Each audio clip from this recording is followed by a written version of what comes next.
Hello everyone, बीच session में आई है NCERT और स्टिल हमने बहुत सारे टॉपिक्स को कवर कर लिया हमारी न्यू एनसीईआरटी रैपिड रिवीजन में। और आज हम पहुंच चुके हैं हमारे आखिरी टॉपिक की तरफ, प्रोपोर्शनल रीजनिंग। तो अब आपके एग्जाम्स की तैयारी होने वाली है बहुत ही अमेजिंग तरीके से, क्योंकि न्यू एनसीईआरटी आए चाहे एक और इसका पार्ट 2 आ जाए, एवेंजर्स आपके लिए बहुत सारी चीजें, बहुत सारी सीरीज लेके आते रहेंगे। तो आप सभी का इस अमेजिंग से प्लेटफॉर्म पे मैं बहुत स्वागत करता हूं।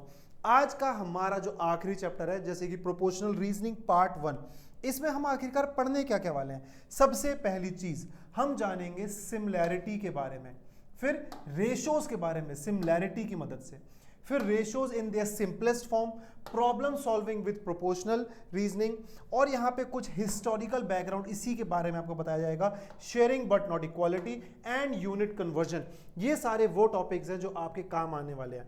जरा आप एक बार यहां पे ध्यान से देखो, जो कि आपकी न्यू एनसीईआरटी का टॉपिक है। अगर मैं बात करता हूं यहां पे इमेज ए के बारे में, इमेज बी, सी, यहां पे फिर मैं देखता हूं यहां पे इमेज डी। तो अगर मैं जरा ध्यान से देखना, जरा गौर से देखना, image A, image C and image D,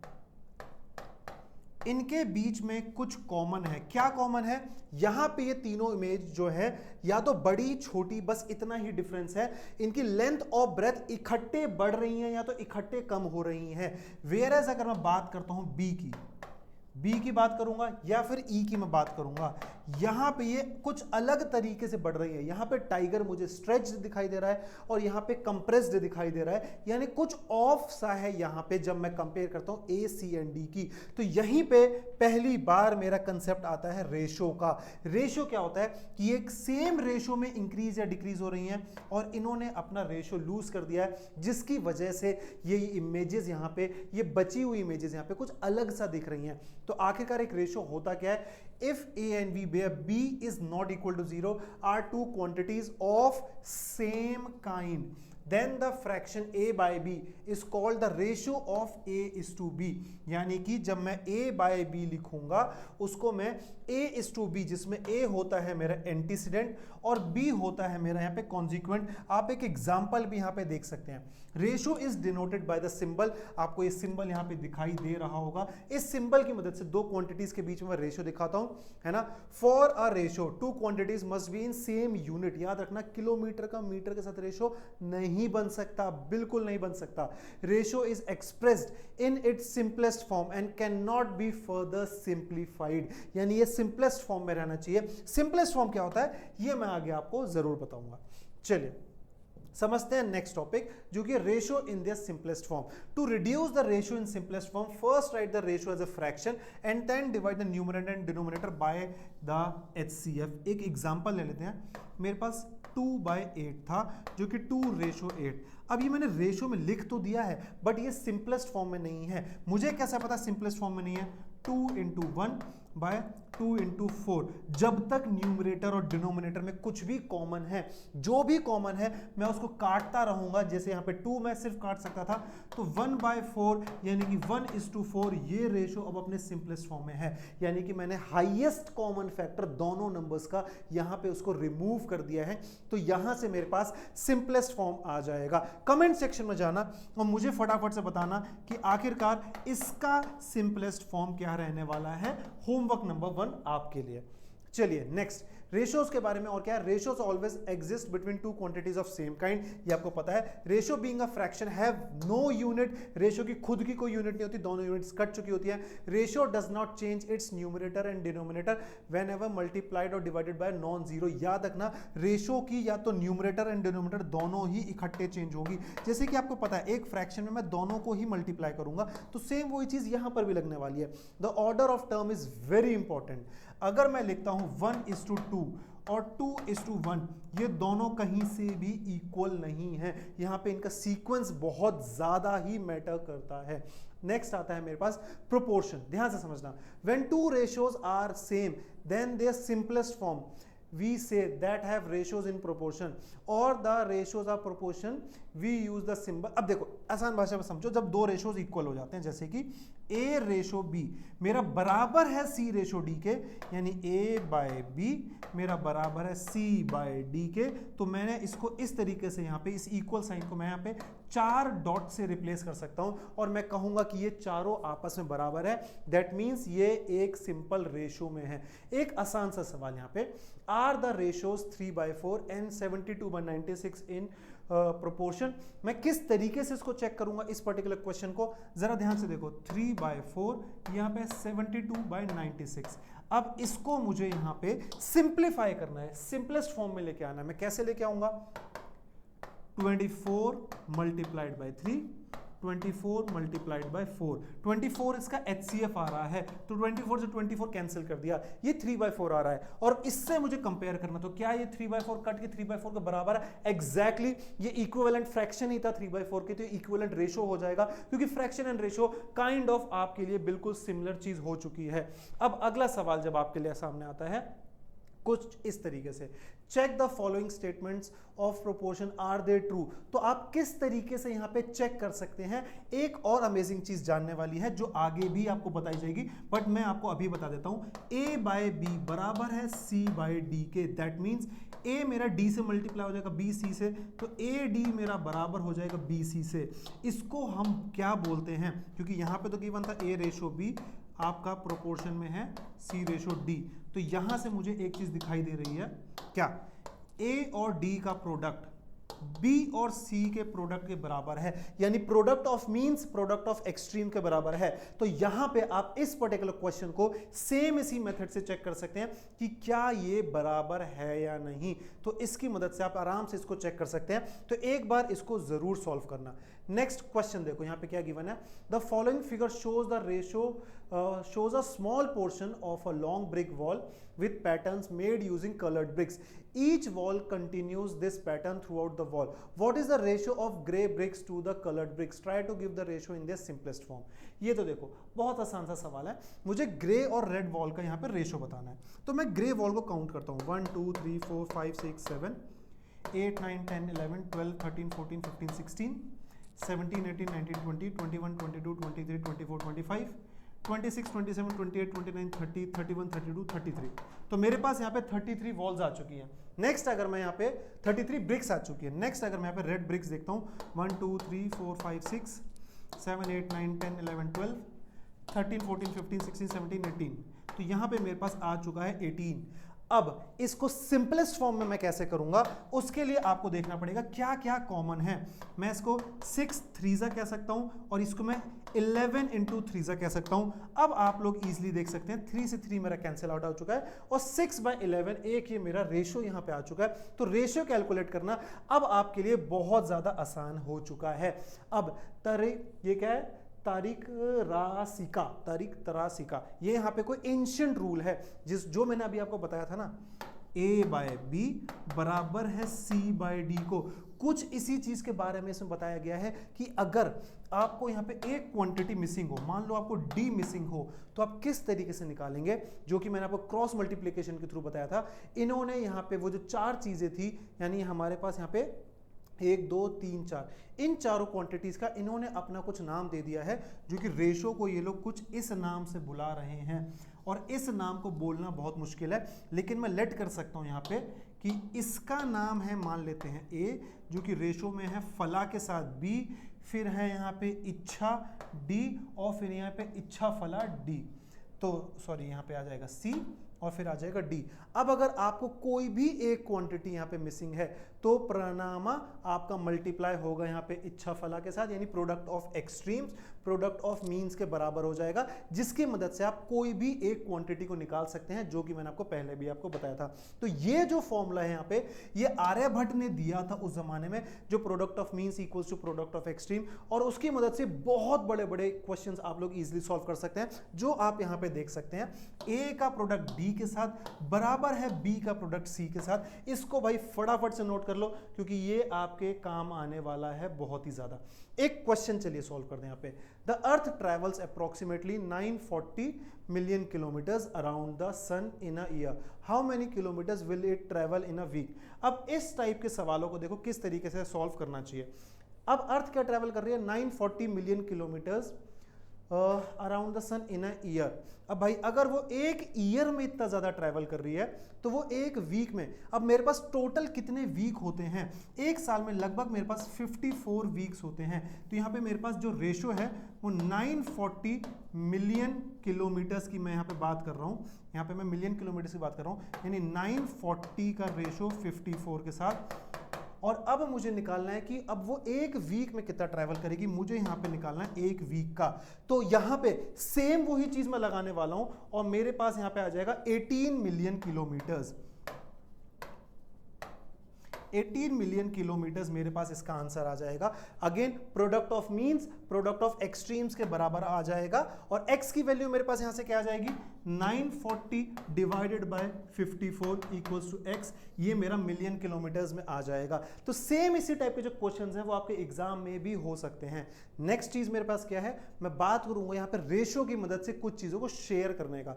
ratio का बेसिक पर्पस क्या था, चीजों को बांट देना एक बेसिक प्रोपोर्शन में, एक बेसिक रेशो में। कि मेरे पास पैसे थे, मेरे पास जो पैसे थे वो 3:2 में बट चुके हैं। मेरे पास मान लो चाय बनाने के लिए दूध था और दूध और पानी का रेशो 2:1 में रहने वाला है। तो रेशो का काम था चीजों को बांटना यहाँ पे, लेकिन इक्वली नहीं बांटना है उन्हें, ये चीज आपको याद रखना है। इक्वली वो नहीं बटने वाले रेशोज हमारे पास जितने भी हैं, क्योंकि वो एक पर्टिकुलर रेशो में ही बटेंगे। जैसे कि मेरे पास यहाँ पे 12 है, 12 को मुझे यहाँ पे डिवाइड करना है 3:1 के अंदर। तो मैं इसको किस तरीके से यहाँ पे बांटूंगा, तो आपके पास दो ऑप्शंस रहते हैं। या तो आप 3 और टोटल देखो यहाँ पे 3:1 में बांटना है, 3:1, इनको ऐड कर लो, हो गया 4 में से तीसरा हिस्सा आपको एक तरफ देना है, तो 3/4 ऑफ 12 एंड 1/4 ऑफ 12। आप कुछ इस तरीके से भी उसको बांट सकते हैं। तो यहाँ पे वही चीज बताई गई है।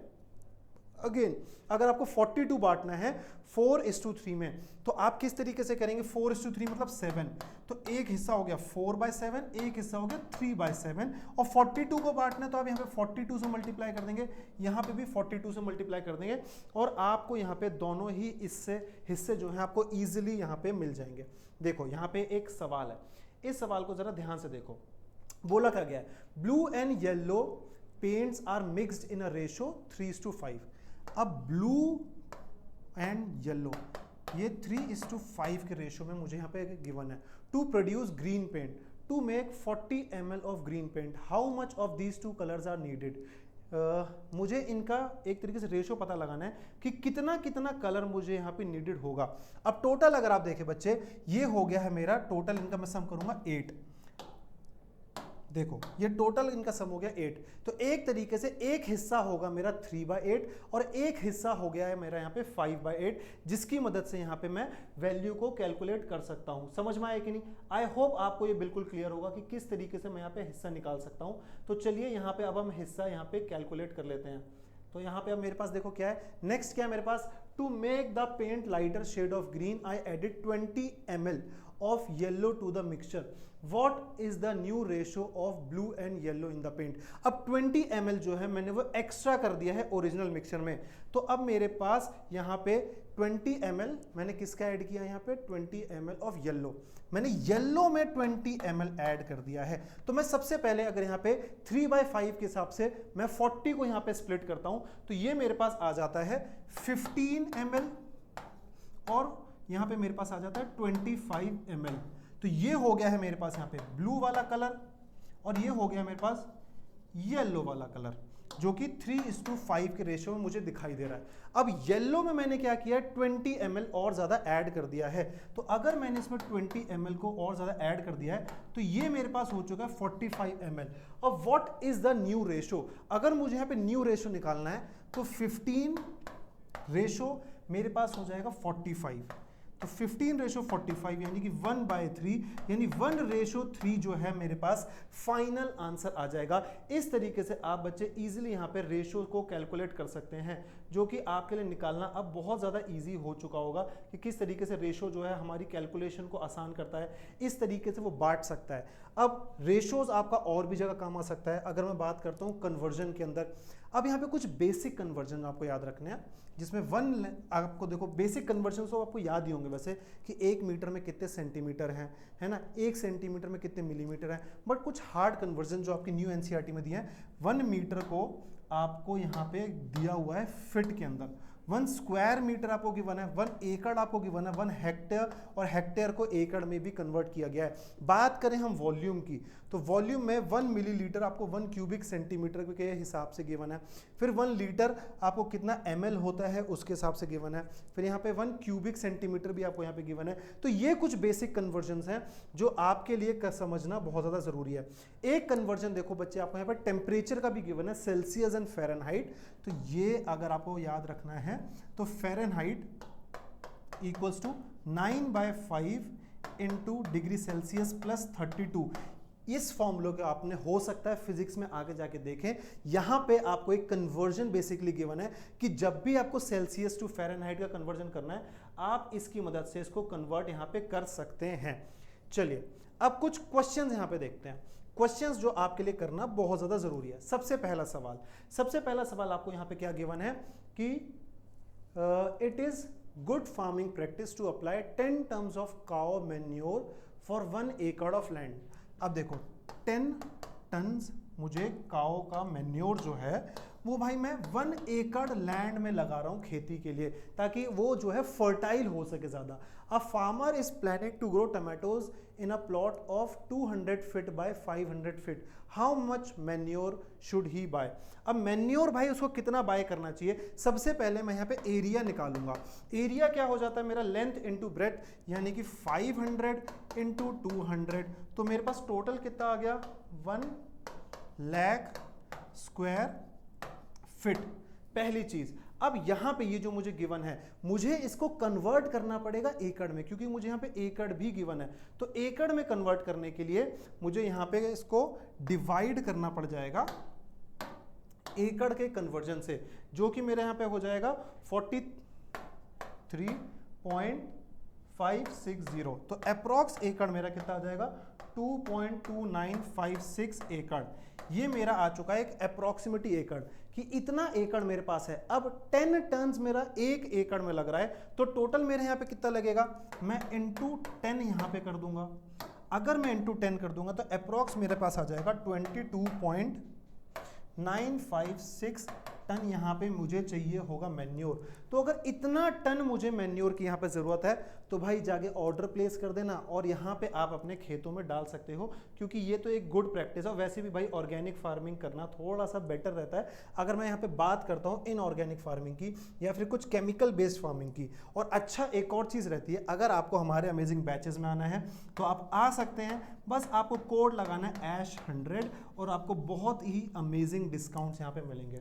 एक और क्वेश्चन करते हैं जो आपके लिए एक तरीके से आप समझेंगे मिक्सचर एंड एलिगेशन वाला सवाल होता है, जो कि हायर क्लासेस में या फिर मैं बात करूंगा बड़ी क्लासेस में कॉम्पिटिटिव एग्जाम्स में आपके लिए आता है।